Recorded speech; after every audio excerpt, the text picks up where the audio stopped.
Hi guys, welcome back to my channel. Today I'm going to show you simple steps how to sign out of Google Chat on Android mobile. So if you have trouble of if you don't want to use this Google Chat, you can uninstall. You can sign out from that application. It's very easy to do. Just search your Google Chat application, this one, and tap into your account and tap manage account on this device and try to search your email, this one.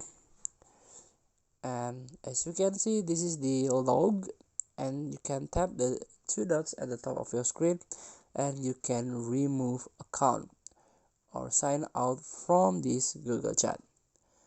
So please free to try. Thank you for watching. Don't forget to comment, like, and subscribe, and also click the button below.